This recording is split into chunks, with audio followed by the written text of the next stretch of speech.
Բարև ձեզ։ Ցանկացած հասարակության մեջ օրենքները առավել արդյունավետ են գործում, եթե այդ օրենքների վերահսկման մեխանիզմներ կան։ Սա իրավական անկյունն է, որը նպաստում է, որ օրենսդրական դաշտը ի օգուտ ձեզ գործի։ Այս հաղորդումն իրականացնում են EM իրավաբանական ընկերությունն ու Ցայք հեռուստաընկերությունը։ Իսկ թե ով է այսօրվա մեր հյուրը, կիմանաք վայրկյաններ անց։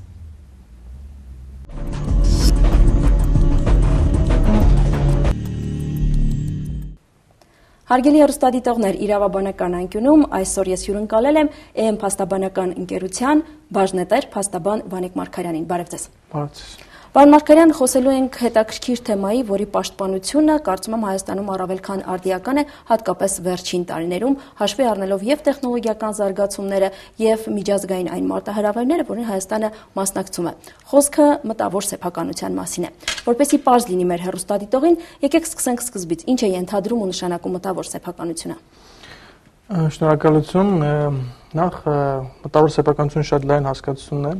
եւ առհասարակ ցանկացած բիզնեսի համար, որ եթե սկսենք բիզնեսից, գոյություն ունեն ակտիվներ եւ ոչ նյութական նաեւ ակտիվներ, տարի շարունակ միշտ գործարարության ասպարեզում նյութական գերակշռ է, այսինքն գործարաններ, գույք, տարբեր տեսակի մեքենաներ եւ այլն, որոնք ավելի շատ արժեք են ունեցել, բայց վերջին տարիներին գնալով ավելի կշերքի նժարաթեքվում է նաև դեպի ոչ նյութական արժեքներ, որոնք ավելի մեծ գնահատում են ստանում։ Կան մի շարք ընկերություններ, որոնք ուղղակի վաճառում են մտավոր սեփականություններ եւ շատ ավելի շատ եկամուտ են ստանում, օրինակ, քան դասական բիզնես ուղղությունները։ Եվ նաև Հայաստանի համար շատ կարծում կարևոր է, որովհետեւ մեր մոտ տեղեկատվական տեխնոլոգիաները որպես օրինակ առաջնահերթություն են, նաև Գյումրիում տեխնոպարկ է գործում եւ այս ամենի լույսի ներքո նաև հատուկ կարևորություն է ստանում մեր երկրում մտավոր սեփականության պաշտպանությունը, որը հենց օրինակ տեղեկատվական տեխնոլոգիաների ոլորտում, որտեղ սահմաններ չկան, այսինքն արդյունքները տարբեր աշխարհի կետերում են օգտագործում, շատ կարևոր է որպեսզի պաշտպանված լինեն։ Եվ թե ինչ է մտավոր սեփականությունը, որ ավելի պարզ լինի հեռուստադիտողի համար, այսինքն ցանկացած նոր բան, որը մտնում է շուկա, պաշտպանված եւ այսպես ասած գրանցված կամ որևէ այլ ձևով պաշտպանություն չստանալու դեպքում շատ հնարավոր է, որ այլ անձինք, այլ տնտեսվարող սուբյեկտներ նույն բանը ավելի էժան ռեսուրսներով փորձեն անեն եւ շուկայից դուրս մղեն սկզբնական հեղինակին, որ իր միտքն է տվել, իր գաղափարներն է կյանքի կոչել եւ հենց այդ նպատակով ելնելով էլ ամբողջ աշխարհում սկսել է զարգանալ այս ուղղությունը, կան մի շարք միջազգային պայմանագրեր, որոնք պաշտպանում են եւ ավելի պատկերացնենք նաեւ թե ինչ է մտնում մտավոր սեփականությունը, ինչ տեսակի կարող է լինել, այնտեղ կարող ենք բաժանել երկու մասի, մեկը արդյունաբերական սեփականությունն է, որի մեջ կմտնում են գյուտերը, ապրանքային նշանները, առևտրային գաղտնիք պարունակող կամ know-how, նոր արտադրական գաղտնիքները, որոնք առանձին մաս են կազմում եւ մի շարք այլ նաեւ օբյեկտներ կարող են լինել եւ հեղինակային իրավունքը, որը ավելի շատ ստեղծագործական աշխատանքին է վերաբերվում, բայց նաեւ օրինակ համակարգչային ծրագրերը եւս հեղինակային իրավունքի օբյեկտ են, այսինքն դրանք որպես ստեղծան գյուտ կամ որևէ այլ պաշտպանություն չեն ստանում, այլ դա ստեղծագործ աշխատանքի արդյունք է որպես դիտարկվում եւ ամբողջ ծավալը դա է հենց եւ որպես օրինակ մի դասական օրինակ կա, կարող եմ բերել, որ ավելի հետաքրքիր եւ հեշտ լինի հասկանալ, բոլորս երևի ծանոթ ենք CD նվագարկիչների հետ, որոնք իրենց մեջ իրենց գործունեությունը, երբ որ CD-ն արտադրվում է, հետո օգտագործվում է, բոլոր մտավոր սեփականության օբյեկտները ներառում է իր մեջ, որովհետեւ ի սկզբանե ինչ որ գյուտ է եղել մի քանի արտոնագրերով պաշտպանվում է հենց CD-ի գաղափարը, որը որ սկզբնական իրավատերը տարբեր ընկերությունների, որոնք արդեն նվագարկիչներ են արտադրում տրամադրել է, իսկ սկզբանե գյուտն է եղել, այնուհետև այդ ամեն նվագարկիչ իր ապրանքային նշանով հանդես է եկել շուկայում, որը եւս արդեն առանձին օբյեկտ է դարձել կոնկրետ ինչ որ նվագարկիչը, բացի դա նաեւ կա գաղտնիքներ արտադրության, առևտրային գաղտնիքներ, մեթոդները թե ոնց են անում, դա եւս պաշտպանվում է։ Եվ ամենահետաքրքիրը նաեւ հեղինակների իրավունքներն են ուղղակիորեն առնչվում, քանի որ այդ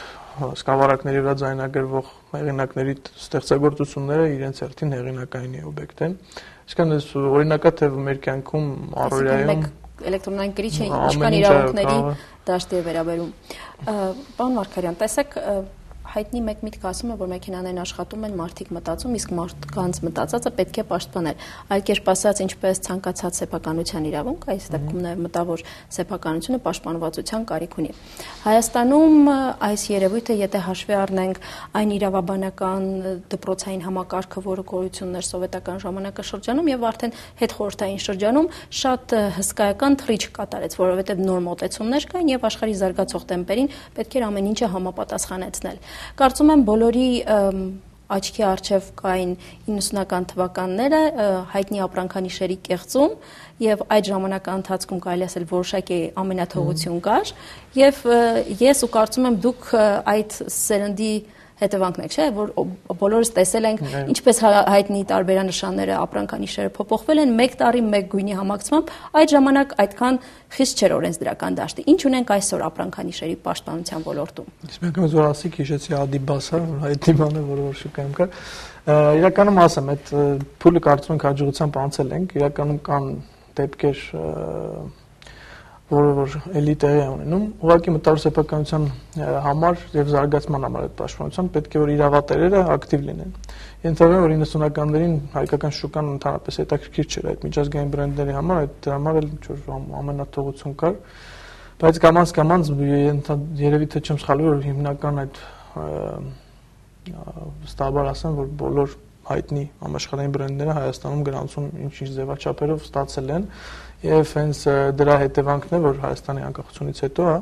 միջազգային գրանցումը նաեւ Հայաստանը միացավ այդ համակարգին, այդ նշանները սկսեցին պահպանվել նաեւ Հայաստանում, որը որ կարող է ազգային գրանցում լիներ հայկական ուղղակի հայտ տալով կամ հենց միջազգային գրանցումներ լինեին, որոնք որ հենց ստեղծեցին այդ իրավական դաշտը եւ շատ են դեպքեր, երբ որ միջազգային ընկերությունները, որոնք փոքր ինչ հետաքրքրություն ունեն Հայաստանում, արդեն իրենց իրավունքներին հետևում են եւ դիում են թե իրավապահ մարմիններին, թե դեպքեր են ունեցել մենք նույնիսկ անձամբ էլ զբաղվել ենք, որ հայտնի բրենդներ քաղաքացիական հայցեր են ներկայացրել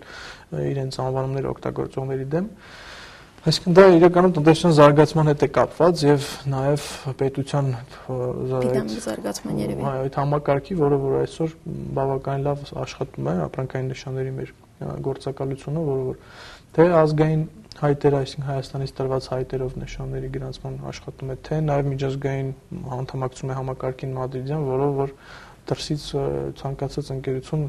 կարող է Հայաստան չայցելելով, Հայաստանը ոչ մի քայլ փաստացի չանելով, ըստ էության գրանցումը Հայաստանում կատարել։ Եկեք խնդրի երկրորդ կողմին նայենք։ Մենք նայեցինք, թե ինչպես միջազգային ապրանքանիշերը պաշտպանվում են Հայաստանում, իսկ ինչպես է Հայաստանում ընթացակարգը, ինչպես է ապրանքանիշերը գրանցվում, ինչպես են արտոնագրվեր ձեռք բերում, որոնք կիրառելի են նաև միջազգային մակարդակում։ Դժվար է ընթացակարգը ինչ է ենթադրում։ Ուրեմն գրանցման հետևանքը առասարակ ցանկացած բիզնես ուզած ինչ որ ապրանքային նշան օգտագործում է։ Գիտակցված թե չգիտակցված, նույնիսկ չեմ, իր ֆիրմային անվանումը օգտագործելով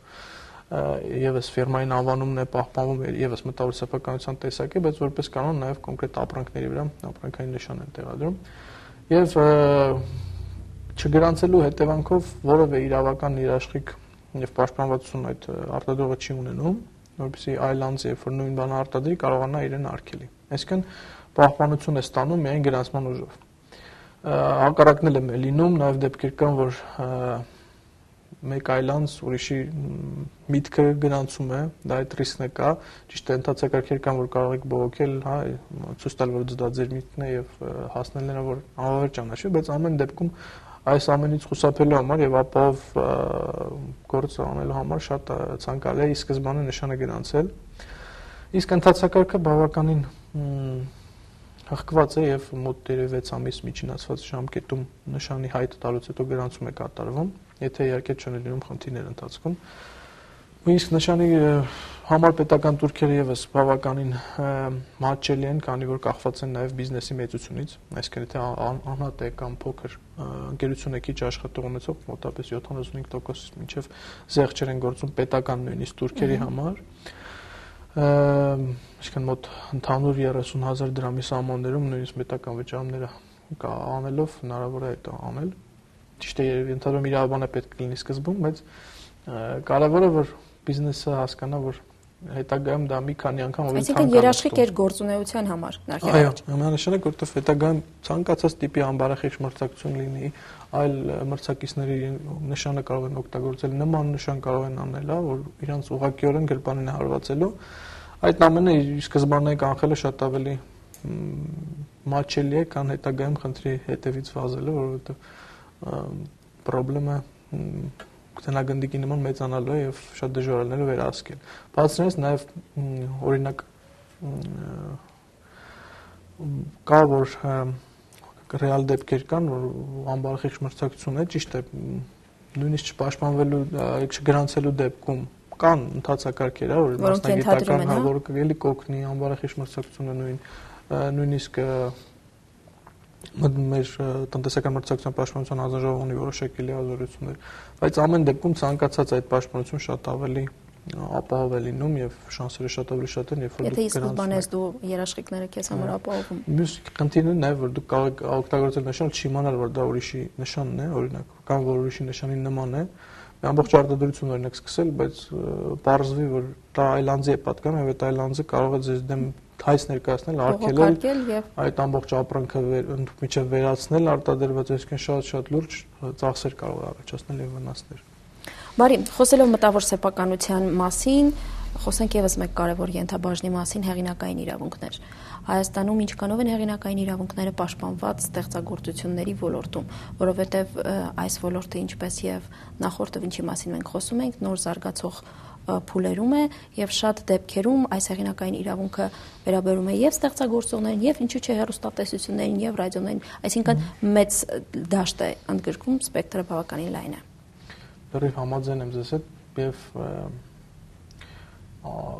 վիճակը չի ասի որ լավ է, անկեղծ ասեմ, որովհետեւ բազմաթիվ վստահ եմ խախտումներ են թույլ տրվում, բայց հարցը այն է, որ այդ բոլոր խախտումները լինի դա չլիցենզավորված երաժշտության օգտագործում տարբեր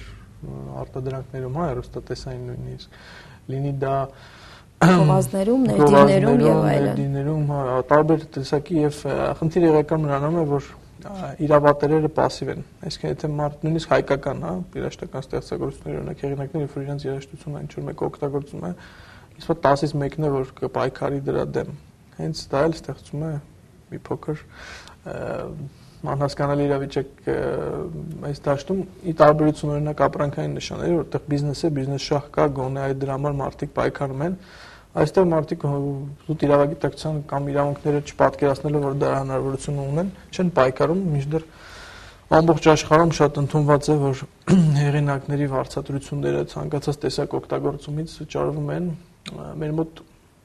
Հայաստանում ունենք հայհեղինակ հասարակական կազմակերպություն, որ գործում է, որը իր ուրույն դեր ունի եւ փորձում է, ինչ որ հանրային օբյեկտներում ստեղծագործություններ երբ որ հրապարակվում են, սրճարաններում, ռեստորաններում եւ նաեւ հեռուստաընկերությունների կողմից այդ ամբողջի համար որոշակի գումարներ օրենքով եւ կառավարության որոշումներով սահմանված հավաքագրել եւ հետագայում բաշխել հայհեղինակների միջեւ, բայց դա էլ ամբողջ դաշտը չի կարող ապահովել իրականում եւ դա ստեղծում է մի քիչ չպաշտպանված հեղինակայինի մասով դաշտ եւ մյուս կողմից հարցը նրան է որ օրենսդրական դաշտը իրականում լավն է, համապատասխանում է հիմնականում բոլոր միջազգային չափանիշներին եւ օրենքի կիրառության խնդիր ունենք, այո, կիրառության խնդիր ունենք եւ կիրառելու ցանկության, այսպես ասած, հեղինակների կողմից, որովհետեւ այս այն դաշտն է, որ մարդիկ պետք է իրենց իրավունքները պաշտպանեն, հա կառուն ինչ որ դեպքեր մեծածավալ հարդախություններ կամ ինչ որ ապօրինի հեղինակային իրավունքների օգտագործում, կոնտրաֆակտ ապրանքներ, այդպես բաներ այդ տիպի հա երևույթների դեմ հնարավոր նաև իրավապահ մարմինները հետաքրքրեն զբաղվեն, բայց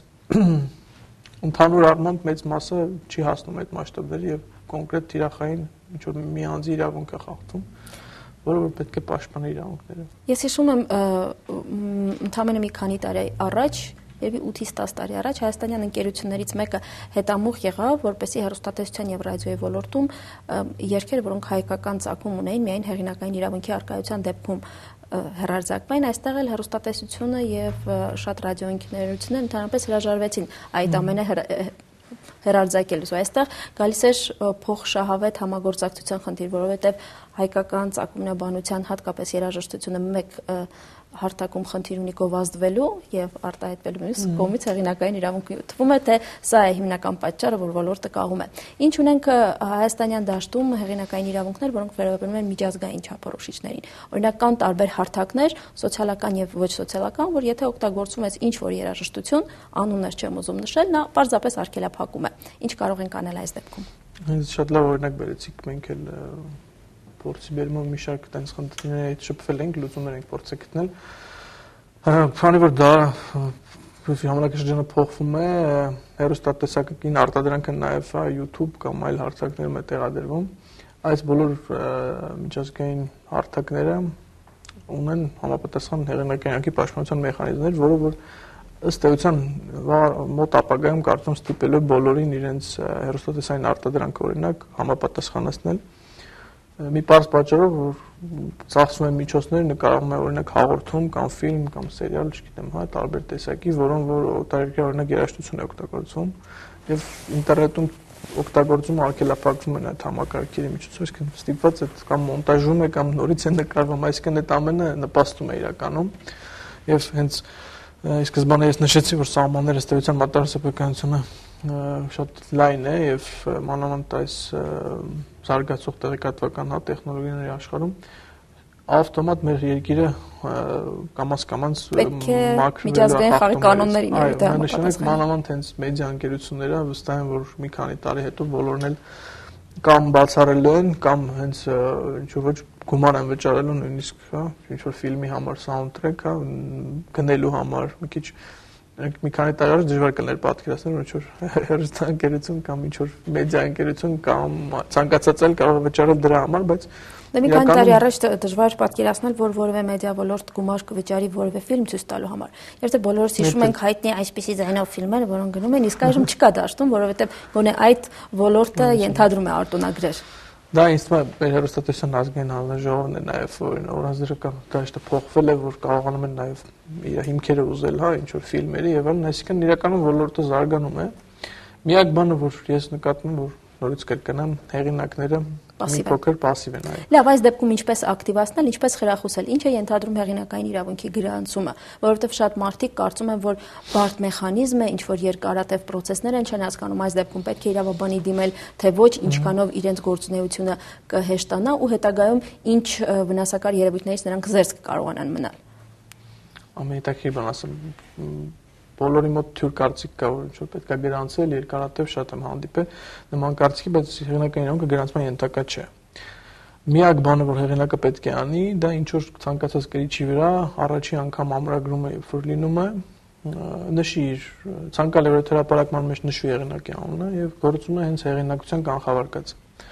Օրինակ, տպագրվում է ինչ-որ գիրք, եթե հեղինակը նշված է ինչ-որ անձ, քանի դեռ այլ անձ չի ապացուցի, որ դրանից առաջին ունեցել է նմանատիպ հրապարակում, համարվի հեղինակ հենց գրքում նշված է։ Հեռուստատեսային հաղորդման դեպքում այո, նույն կերպ եթե հեղինակ է նշվում, ենթադրվում է, որ ինքն է հեղինակ։ Այսինքն ցանկացած վերաբերելի ապացույց, որը որ ինչ-որ հիմքերով ցույց է տալիս, որ առաջինը այդ մարդուց է ցակել, դա կարող է թույլատրել։ Ճիշտ է, կան լրացուցիչ մեխանիզմներ, օրինակ նույն հայեղենակ կազմակերպությունը ունի ԻՊԱՀ ընդունելու մեխանիզմ, որի դեպքում ուղղակի այսինքն ներկայացնում եք ձեր արդյունքը, ձեզ տալիս են համապատասխան փաստաթուղթ, որ այսինչ օրը ներկայացրել եք այսինչ փաստաթուղթ, վեճի դեպքում իրավունք ունեն բացել, որպեսզի վեճը լուծվի։ Եվ տարբեր երկրներում տարբեր կերպ է, բայց հիմնականում այս սկզբունքը նույնն է։ Հայաստանում փաստորեն ընթացակարգը բավականին հեշտ է, հուսամ, որ այն հեռուստադիտողները, որոնք հեղինակ են, այո, կարողանան իսկապես պահպանեն, այո, որտեղ առաջի հրապարակման ժամանակ ընդ որում ոչ միայն Հայաստանում, ամբողջ աշխարհում հիմնականում բոլոր տեղերում էլ այդ ապացույցը կարող է աշխատել եւ օգնել, եթե իհարկե ապացուցի նաև որ ձեր իրավունքներն են խախտվել, ուղղակիորեն նույն նյութն է օգտագործվել կամ ստեղծագործությունը։ Եվ նաև ամենազարգացող մասը, եթե նայենք համակարգչային ծրագրերին էլ նույն կերպ վերաբերվում, որը եւս շատ են մեզ դիում գրանցելու համար, բայց նույն կարգավորման տակ է, որպես հեղինակային իրավունքի օբյեկտ է համարվում ծրագրերը, եւս մենք խորհուրդ ենք տալիս կամ հրապարակել, առաջի անգամ նշելով հեղինակներին կամ իպա հանձնել կամ ինչ-որ կերպ կրիչի վրա պահպանել, որպեսզի հետագայում խնդիր չլինի։ Այս դեպքում այս մեխանիզմը գործում է նաև միջազգային հարթակում։ Ինչու եմ հարցնում, որովհետև ունենք այստեղ խնդիր, որևէ մեկ ընկերություն, ինչպես նշեցիք, IT ոլորտը բավականին զարգացող է, ստեղծում է մեկ ծրագիր, հետագայում նա կարող է վիճարկել միջազգային մակարդակով, որ հենց հեղինակային իրավունքը Հայաստանում գրանցված է ու պաշտպանված է։ Ինչ կարող է առաջարկել EM իրավաբանական ընկերությունն այս դեպքում։ Տեսեք, առաջին հերթին ցանկացած, եթե միջազգային շուկայի դուրս գալի ծրագիր է, շատ ցանկալի է, որ այն որևէ կերպ նյութական կրիչի վրա ամրագրվի եւ այնպեսի կերպ ամրագրվի, որ կարողանան ապացուցան, որ այսինչ անձի կողմից այսինչ ժամկետների մեջ հրապարակում է եղել։ Բացի դրանից, ցանկացած առաջի օրինակ պայմանագրով լիցենզավորում լինի, ինչ որ այլ անձանց փոխանցել կամ համագործակցություն, ցանկացած նման իրավական փաստաթղթերում խիստ ցանկալի է նշել, որ հեղինակը օրինակ տրամադրող կողմն է։ Ու ել եմ ասում, ինքը մի քիչ հեղինակային իրավունքը այդքան հստակ չէ, որքան կարան ուրիշ գրանցումները լինեն, այսպես ասած, քանի որ այստեղ գրանցումը ըստեյության չկա, դա արդեն ամեն մարդ ավելի շատ ինքնուրույն մոտեցում պետք է ցույց տա, որովհետև շատ տարբեր կարան լինեն արդյունքները մտավոր սեփականության եւ ըստ դրա հիմնական սկզբունքը նա է, որ կարողանան ապացուցեն, որ իրենք եղել են դրա սկզբնական ամրագրով առաջին անգամ, այո, առաջին կարողը պետք ասած եւ դա փրկի ցանկացած իրավիճակում եւ նույնիսկ միջազգային վեճերի դեպքում կարող է ապացույց որպես դիտարկվել։ Ուղղակի դա բավականին թանկ է լինում, որ Հայաստանից դուրս իրավունքների պաշտպանությունը, որովհետև ծառայության արժեքն է բարձր իրավաբանական, Հայաստանից ուղղակիորեն մի քիչ դժվար է արտասահմանում ինչ-որ գործողություններ կատարել, բայց դրա հնարավորությունն է ընկերությունը բավական մեծ ցանց ունի, օրինակ, եթե նման դեպքեր լինեն միջազգային արտակում խախտման, կարողանում ենք մեր գործընկերների հետ մի քանի դեպք ունենք, նույնիսկ հաջողությամբ լուծվել է խնդիրը, վեճը հարթվել է, որովհետև դուրսը այլ եվրոպական մանավանդ երկրներում շատ ուշադիր են դրան եւ եթե վստահ կարողանում եք ցույց տալ, որ դա ձերն է, հիմնականում խնդիրներ չեն ծագում դրա հետ կապված։ Շնորհակալություն մեր զրույցի համար, ինձ մնում է մեր հեռուստադիտողներին եւս մեկ անգամ հորդորել, որ այն ամենը, ինչը ձեր ստեղծագործության, ձեր մտքի արգասիքն է, փորձեք պաշտպանել իրավական դաշտում։ Ես եւս մեկ անգամ հիշեցնեմ, որ իրավական անկյունում այսօր մենք զրուցում ենք EM իրավաբանական ընկերության բաժնետեր եւ փաստաբան Վանիկ Մարգարյանի հետ կհանդիպենք։